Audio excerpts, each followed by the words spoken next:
Bismillahirrahmanirrahim. Assalamualaikum warahmatullahi wabarakatuh.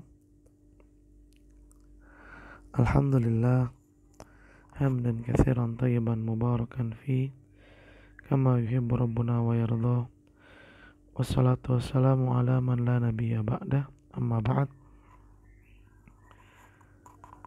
Siswa dan siswi SD Islam Mafaza, semoga Allah Subhanahu wa taala senantiasa dan selalu melindungi kita, keluarga kita dari berbagai macam penyakit, virus, musibah, dan hal-hal yang tidak kita inginkan.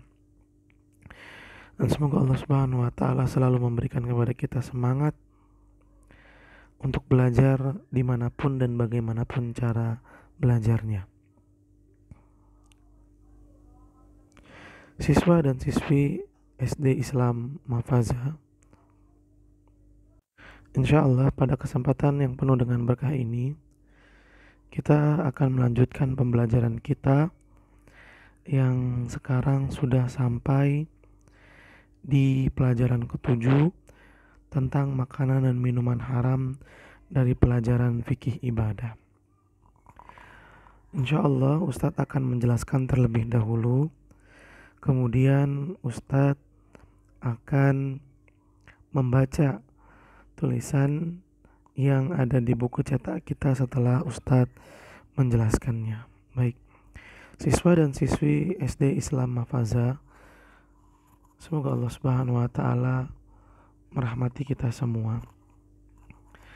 Allah Subhanahu wa taala adalah zat yang sangat perhatian dan peduli terhadap makhluk-makhluknya, di mana Allah Subhanahu wa taala tidak hanya menciptakan kita saja, tapi juga Allah memberikan kita fasilitas-fasilitas yang dengan fasilitas tersebut kita bisa menjalani hidup dengan baik dan dengan lancar, yang diantaranya adalah fasilitas makanan dan minuman. Namun perlu kita ketahui bahwa tidak semua makanan dan minuman bisa untuk kita konsumsi, bisa untuk kita makan, bisa untuk kita minum. Tidak. Ada di antara makanan dan minuman yang Allah Subhanahu wa taala haramkan. Untuk apa Allah Subhanahu wa taala haramkan? Tujuannya tidak lain dan tidak bukan untuk ujian bagi hamba-hambanya. Siapa yang mampu menjaga dirinya dari makanan dan minuman yang haram tersebut, maka dialah orang-orang yang taat kepada Allah. Namun siapa yang tidak bisa menjaga dirinya dari makanan dan minuman yang haram, maka dialah orang-orang yang tidak taat kepada Allah Subhanahu wa ta'ala. Dan Allah Subhanahu wa ta'ala adalah zat yang sangat luas kasih sayangnya kepada seluruh hamba-hambanya. Hal itu terbukti di mana makanan dan minuman yang Allah haramkan jumlahnya lebih sedikit daripada makanan dan minuman yang halal. Dan makanan serta minuman yang halal itu lebih mudah didapat, lebih mudah dicari dibandingkan makanan dan minuman yang haram. Namun perlu kita perhatikan, manusia memiliki sifat rasa ingin tahu, rasa ingin mencoba. Nah, di sini letak ujiannya. Allah Subhanahu wa taala telah memberikan banyak makanan dan minuman yang halal serta Allah mudahkan untuk mendapatkannya. Tapi sifat keingintahuan manusia mendorong dirinya untuk mengetahui rasa dan bagaimana makan dan minum dari makanan dan minuman yang haram. Orang yang bertakwa kepada Allah Subhanahu wa taala, yang taat kepada Allah Subhanahu wa taala, seberapa besar pun rasa ingin tahunya untuk mencicipi atau mengkonsumsi makanan dan minuman yang haram, dia tetap akan menjaga ketaatan kepada Allah Subhanahu wa taala. Nah, kita sebagai hamba-hamba Allah yang beriman harus berusaha untuk menjaga diri kita dari makanan dan minuman yang haram agar Allah Subhanahu wa taala ridho dan cinta kepada kita. Nah, agar kita terhindar dan bisa menjaga diri kita dari makanan dan minuman yang haram, maka kita pun perlu untuk mengetahui apa pengertian dari makanan dan minuman yang haram, serta bagaimana cara mengetahui bahwa makanan itu haram. Baik, pengertian makanan dan minuman yang haram adalah semua makanan dan minuman yang tidak boleh kita konsumsi sebagai seorang muslim.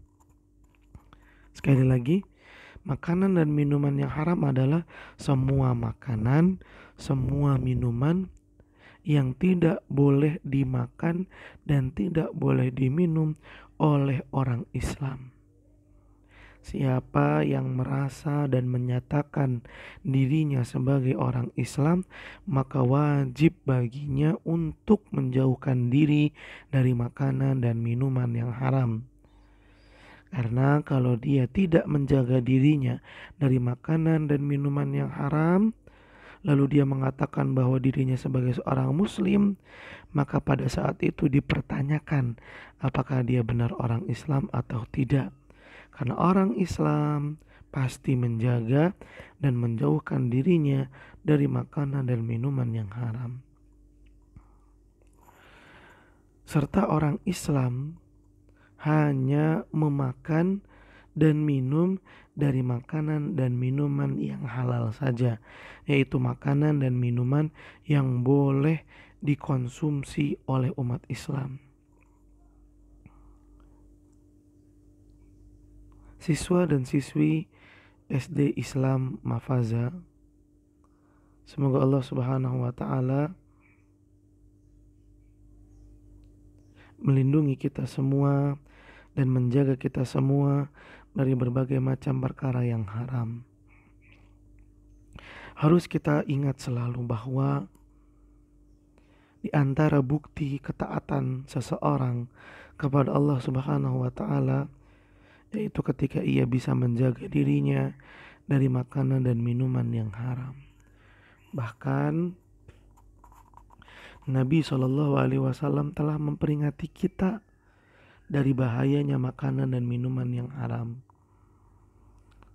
di mana Nabi SAW pernah bersabda yang artinya daging dalam tubuh manusia yang tumbuh karena makanan dan minuman yang haram, maka akan Allah Subhanahu wa taala hukum, akan Allah Subhanahu wa taala azab. Nah, ini harus kita waspadai. Dan seorang sahabat Nabi SAW yang bernama Abu Bakar As-Siddiq radhiyallahu anhu, beliau mencontohkan kepada kita suatu ketika beliau mendapatkan suatu konsumsi dari seseorang, maka beliau pun mengkonsumsi hal tersebut. Setelah beliau mengkonsumsinya, beliau pun bertanya, dari manakah hal ini? Kemudian dikatakan bahwa apa yang dikonsumsi tadi adalah sesuatu yang dihasilkan dari hal haram. Setelah itu Abu Bakar As-Siddiq pun mencolok-colok mulutnya agar memuntahkan apa yang telah beliau konsumsi tadi. Beliau colok mulutnya sampai beliau merasa mual, hingga akhirnya beliau pun muntah, mengeluarkan apa yang telah beliau konsumsi tadi, karena beliau ingat akan sabda Nabi SAW tentang bahayanya makanan dan minuman yang haram. Nah, kita juga harus memperhatikan hal tersebut agar kita terhindar dari makanan dan minuman yang haram. Siswa dan siswi SD Islam Mafaza.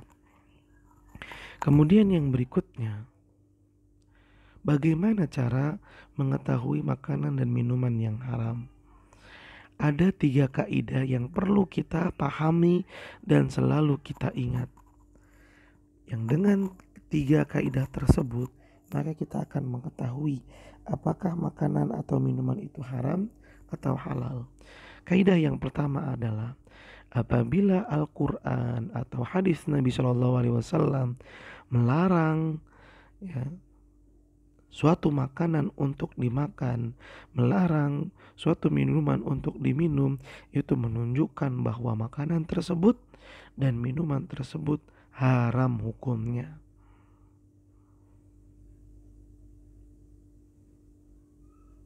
Yang kedua, semua makanan atau minuman yang dapat membahayakan akal manusia, yang dapat merusak badan manusia, atau akan menjadikan akhlak manusia buruk, maka makanan atau minuman tersebut haram hukumnya untuk dikonsumsi.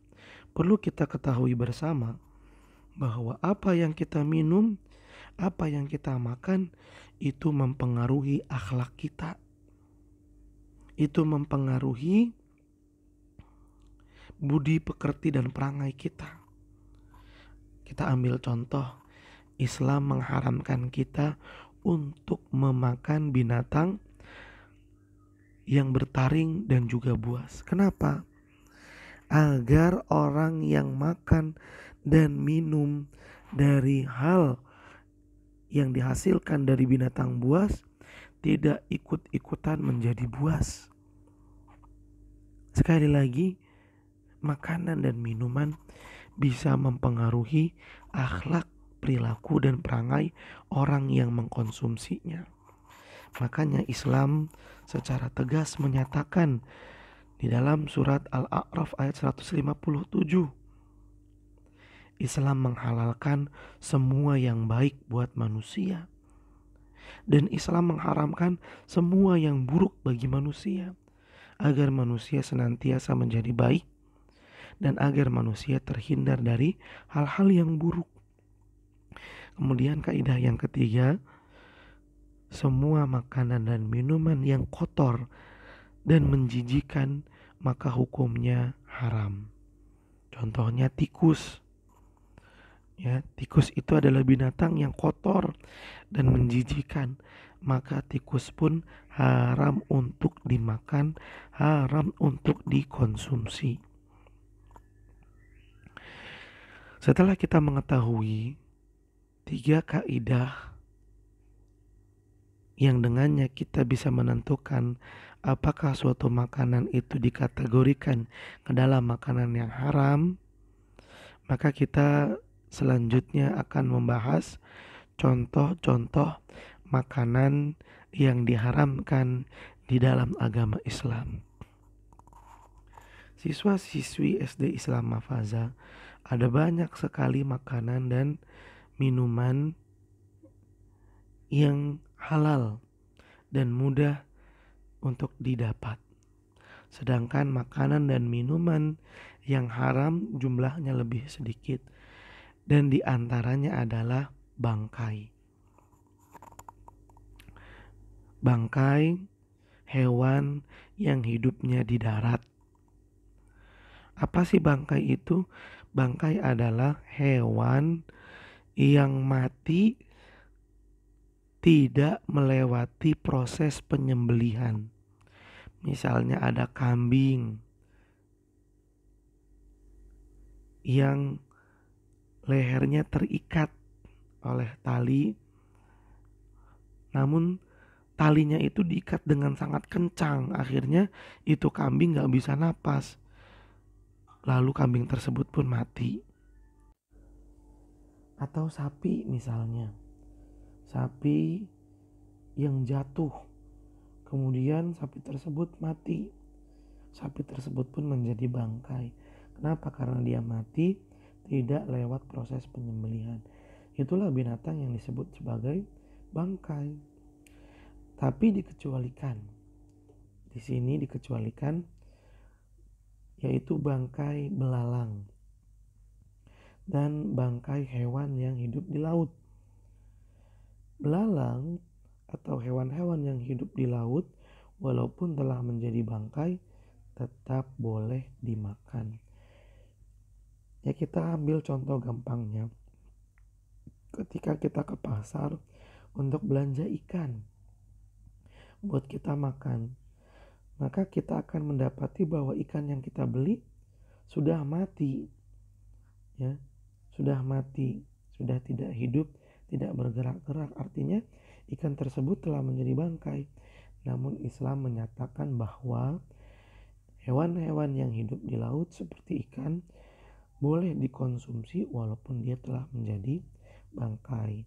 Lain halnya dengan binatang darat. Binatang darat halal dikonsumsi jika matinya lewat proses penyembelihan. Kecuali satu binatang darat yaitu belalang. Kemudian yang kedua adalah darah. Darah yang dimaksud di sini adalah darah yang keluar setelah seekor binatang disembelih. Siswa-siswa atau siswi-siswi SD Islam Mahfazah yang pernah menyaksikan penyembelihan hewan kurban saat hari raya Idul Adha tentu ya tahu ketika binatang disembelih maka setelah itu akan mengeluarkan darah. Nah, darah tersebut hukumnya haram dikonsumsi. Namun sangat disayangkan sebagian orang Islam justru menampung darah yang keluar tersebut. Lalu dia diamkan hingga menjadi beku. Setelah itu dia olah darah tersebut. Mungkin dengan cara dibakar seperti sate atau dengan yang lainnya. Dan darah tersebut masyarakat kenal dengan istilah marus. Ya, biasanya pedagang-pedagang sate Marangi itu ada yang menjual marus. Nah, marus itu adalah darah yang keluar setelah binatang disembelih dan itu haram untuk dikonsumsi. Adapun darah yang tersisa di tubuh hewan yang disembelih, misalnya ketika disembelih darahnya masih tersisa dan menempel di daging, ya. Biasanya ayam tuh dadanya ayam, ya, atau paha atasnya ayam. Masih terkadang di dalamnya ada sedikit darah yang tersisa, kemudian digoreng. Nah, darah yang tersisa tersebut tidak apa-apa hukumnya, ya boleh dikonsumsi. Kemudian yang ketiga adalah babi. Nah, ini jelas babi hukumnya haram walaupun babi tersebut disembelih.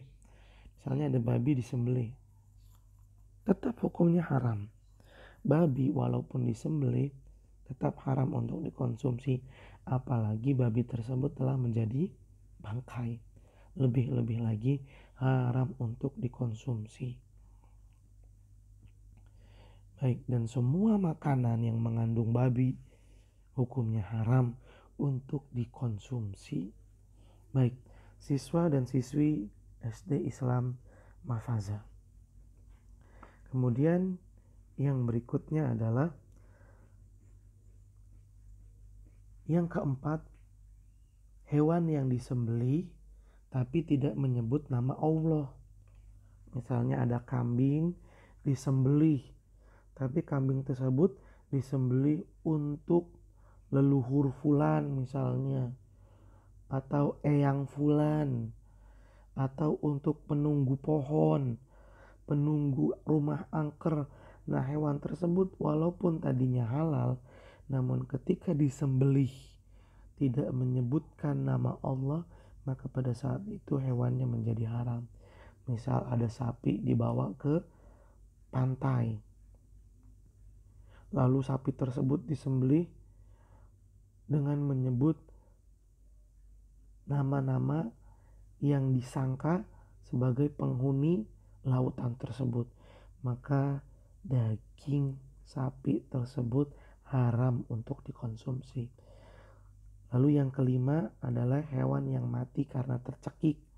Ini jadi bangke, tidak boleh dimakan.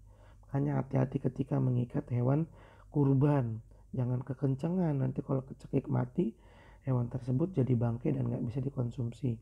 Kemudian yang keenam, hewan yang mati karena dipukul atau tertabrak atau ditanduk. Nah ini kalau mati maka hewannya menjadi bangkai.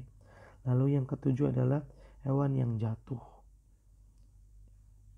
Pernah terjadi truk pengangkut hewan-hewan kurban karena pintu baknya tidak tertutup rapat, akhirnya terbuka. Lalu hewan yang diangkut jatuh, ya. Kemudian sekarat, lalu mati. Nah, hewan yang jatuh itu telah menjadi bangkai dan tidak boleh dikonsumsi. Yang kedelapan, hewan yang mati diterkam hewan buas. Mati diterkam hewan buas. Ya. Misalnya kita sedang jalan-jalan di hutan atau di padang rumput yang luas, lalu kita mendapati ada seekor kambing yang mati dan pada tubuhnya ada bekas cakaran dan gigitan hewan buas, maka kambing tersebut tidak boleh dikonsumsi. Beda halnya dengan hewan buruan yang diterkam oleh anjing terlatih untuk memburu. Nah, kemarin sudah kita pelajari ya. Kalau seseorang berburu, misalnya rusa, dan dia ketika berburu menggunakan anjing yang telah dilatih, maka hewan yang ditangkap oleh anjing tersebut halal untuk dikonsumsi, dengan catatan ketika dia melepas anjingnya untuk mengejar hewan buruan, dia mengucapkan bismillah.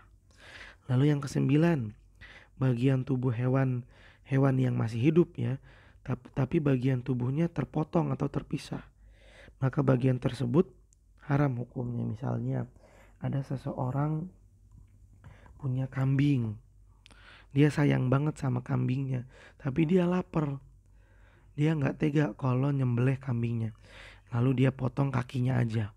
Saya potong kakinya aja buat dibikin sop. Nah itu kambing masih hidup, lalu dia potong kakinya haram untuk dikonsumsi, karena kakinya kambing itu terpisah dari tubuh kambing yang masih hidup. Kemudian yang 10, hewan pemakan kotoran. Apa contohnya hewan pemakan kotoran? Contohnya babi. Terus apa lagi? Nah ini contohnya nih. Nah ini contohnya ya, kumbang. Ini kumbang ini adalah kumbang yang memakan kotoran gajah. Nah, kalau dia tidak boleh dikonsumsi karena dia pemakan kotoran. Kemudian yang ke-11, hewan yang menjijikan. Tadi seperti yang kita contohkan dengan hewan tikus. Dan yang ke-12, hewan yang diperintahkan untuk dibunuh. Kita umat Islam diperintahkan oleh Allah, oleh Nabi untuk membunuh hewan tersebut, seperti ular, anjing galak, dan tikus. Kita diperintahkan untuk membunuhnya. Nah, hewan-hewan ini tidak boleh untuk dikonsumsi. Kemudian yang ke-13 adalah hewan yang tidak boleh untuk dibunuh. Hewan yang tidak boleh dibunuh maka tidak boleh dikonsumsi. Contohnya semut, lebah, burung hudhud, dan juga katak. Ya. Bagaimana cara makannya kalau misalnya tidak disembelih atau tidak dibunuh? Dimakan hidup-hidup tidak boleh. Ya, tidak boleh. Karena makan hewan yang hidup-hidup, sebagian hewan itu berbahaya. Baik. Kemudian kita lihat Allah Subhanahu wa taala berfirman dalam surat Al-Maidah ini, Allah menjelaskan 10 binatang yang haram untuk dikonsumsi. 10 jenis makanan, maksudnya 10 jenis makanan yang haram untuk dikonsumsi. Allah berfirman, diharamkan bagimu makan bangkai, makan darah, makan daging babi, makan hewan yang disembelih tapi bukan karena Allah, makan hewan yang tercekik, makan hewan yang dipukul, makan hewan yang mati terjatuh, makan hewan yang mati karena tertanduk, makan hewan yang mati karena diterkam binatang buas, kecuali ya yang sempat kamu sembelih. Maksudnya apa?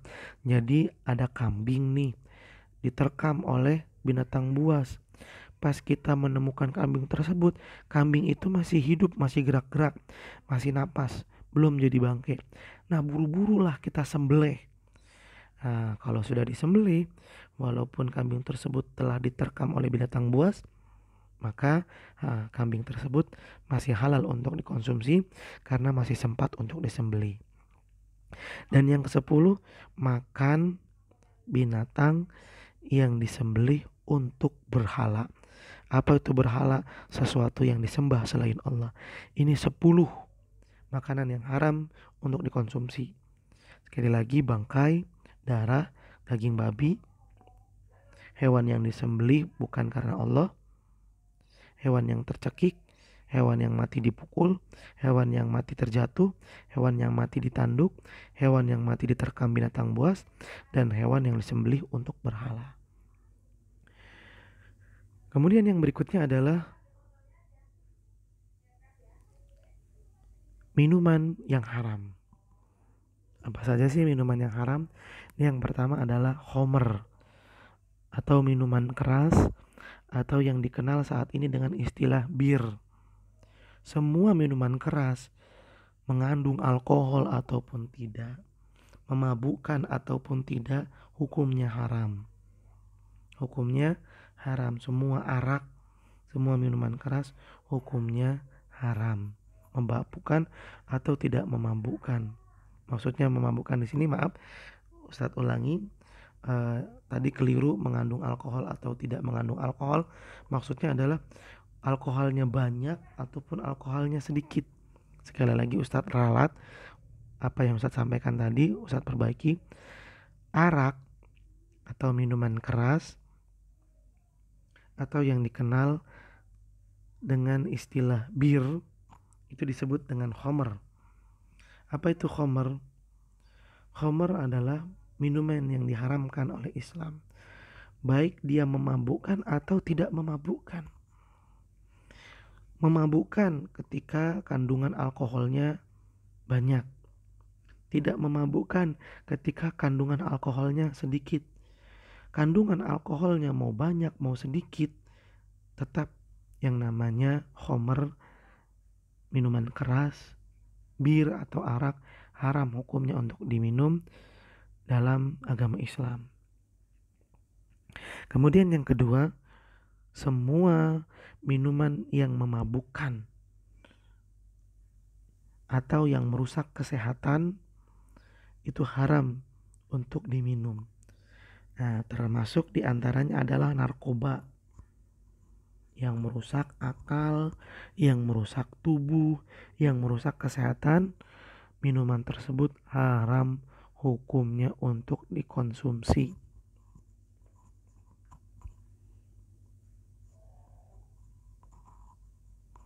Kemudian yang ketiga adalah air susu dari hewan yang haram dimakan, seperti air susu hewan babi misalnya, haram untuk diminum. Yang keempat, air yang terkena najis. Air yang terkena najis haram untuk dikonsumsi. Yang kelima adalah air yang mengandung racun. Jika air tersebut mengandung racun berbahaya bagi tubuh, haram untuk dikonsumsi.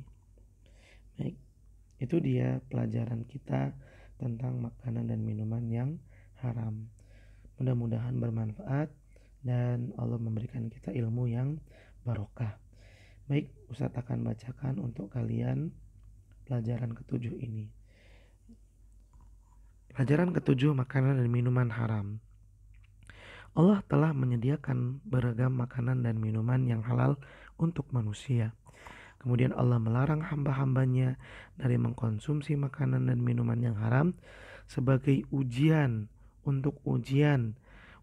ketaatan bagi hamba-hambanya. Jika dibandingkan Makanan dan minuman yang halal jauh lebih banyak dan lebih mudah didapatkan daripada makanan dan minuman yang haram. Oleh karena itu, kita harus mengetahui ciri-ciri dan jenis-jenis makanan dan minuman haram agar terhindar dari makanan dan minuman yang diharamkan. A. Pengertian makanan dan minuman haram. Makanan dan minuman yang haram adalah segala makanan atau minuman yang tidak boleh dikonsumsi oleh orang Islam. Hanya makanan dan minuman halal yang boleh dikonsumsi oleh umat Islam. Sebagai umat Islam yang taat, kita harus bisa membedakan antara makanan yang halal dan yang haram. Allah berfirman, dan yang menghalalkan segala yang baik bagi mereka dan yang mengharamkan segala yang buruk bagi mereka. Surat Al-A'raf ayat 157. B. Menentukan keharaman suatu makanan. Ada 3 kaidah yang perlu kita ketahui untuk mengetahui keharaman suatu makanan atau minuman. 1. Ada ayat Al-Quran atau hadis dari Rasulullah Shallallahu Alaihi Wasallam yang menerangkan keharamannya. Yang kedua, semua makanan atau minuman yang membahayakan akal, badan atau akhlak manusia. 3. Semua makanan dan minuman yang kotor dan menjijikan. C. Jenis makanan haram. Ada beberapa jenis makanan yang diharamkan bagi setiap muslim, yaitu 1. Bangkai, kecuali bangkai belalang dan ikan. 2. Darah. 3. Babi. 4. Hewan yang disembelih bukan atas nama Allah, termasuk hewan yang disembelih untuk selain Allah. 5. Hewan yang mati karena tercekik. 6. Hewan yang mati karena dipukul. 7. Hewan yang mati karena terjatuh. 8. Hewan yang mati diterkam hewan buas. 9.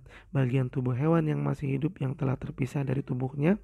10. Hewan pemakan kotoran. 11. Hewan yang menjijikan. 12. Hewan yang kita diperintahkan untuk membunuhnya, seperti ular, anjing galak, dan tikus. 13. Hewan yang dilarang untuk membunuhnya, seperti semut, lebah, dan burung hut-hut. Allah berfirman, diharamkan bagimu memakan bangkai, darah, daging babi, dan daging hewan yang disembelih bukan atas nama Allah, yang tercekik, yang dipukul, yang jatuh, yang ditanduk, dan yang diterkam binatang buas, kecuali yang sempat kamu sembelih, dan diharamkan pula yang disembelih untuk berhala. Surat Al-Maidah ayat ketiga. Ada sedikit yang ingin Ustaz sampaikan tadi terlupakan. Jika ada hewan yang tercekik, kemudian dia sekarat, namun kita masih mendapatinya bergerak-gerak, buru-buru disembelih agar halal untuk dimakan. Begitu pula jika ada hewan yang dipukul atau tertabrak, lalu hewan tersebut gak langsung mati, tapi masih bergerak-gerak, artinya masih sekarat, buru-buru disembelih agar hewan tersebut bisa dikonsumsi. Atau ada kambing jatuh, kemudian sekarat, kambingnya belum mati, buru-buru disembelih agar bisa dikonsumsi. Atau binatang yang ditanduk, setelah ditanduk dia kejang-kejang, sekarat tapi belum mati, buru-buru disembelih agar hewan yang halal tersebut bisa dikonsumsi. Jangan ditunggu sampai mati, karena ditunggu sampai mati maka hewan tersebut akan menjadi bangkai dan tidak bisa dikonsumsi lagi. Kemudian yang D, jenis minuman haram. Minuman yang haram bagi setiap muslim yaitu 1. Arak atau khamr, baik memabukkan atau tidak. Allah berfirman, wahai orang-orang yang beriman, sesungguhnya minuman keras, berjudi, berkurban untuk berhala, dan mengundi nasib dengan anak panah adalah perbuatan keji dan termasuk perbuatannya setan. Maka jauhilah perbuatan-perbuatan itu agar kamu beruntung. Surat Al-Maidah ayat 90. 2. Semua minuman yang memabukkan atau merusak kesehatan, termasuk di dalamnya narkotika atau narkoba seperti ganja dan ekstasi, ya, obat-obatan narkoba, ini dilarang. Nabi Shallallahu Alaihi Wasallam bersabda, tiap-tiap yang memabukkan itu khamar dan tiap-tiap yang memabukkan itu haram. Yang ketiga, air susu dari hewan yang haram dimakan. Yang keempat, air yang terkena najis. Dan yang kelima, air yang mengandung racun. Semoga Allah Subhanahu wa taala memberikan pemahaman yang baik untuk kita dalam pelajaran kali ini, dan semoga Allah Subhanahu wa taala memudahkan kita untuk mengamalkan ilmu yang telah kita pahami. Semoga Allah Subhanahu wa taala melindungi kita semua, dan semoga Allah Subhanahu wa taala segera mengembalikan keadaan seperti semula agar kita bisa belajar seperti sedia kala, dan semoga Allah Subhanahu wa taala menjauhkan kita semua dari virus corona, dan keluarga kita juga dilindungi oleh Allah dari virus corona, dan semoga Allah Subhanahu wa taala segera menghilangkan wabah penyakit ini dari muka bumi. Ini yang bisa kita pelajari. Mari kita tutup dengan doa kafaratul majelis. Subhanakallahumma wa bihamdika, asyhadu an la ilaha illa anta, astaghfiruka wa atubu ilaik. Silakan kalian kerjakan latihan 1, latihan 2, dan latihan 3. Billahi taufiq wal hidayah. Assalamualaikum warahmatullahi wabarakatuh.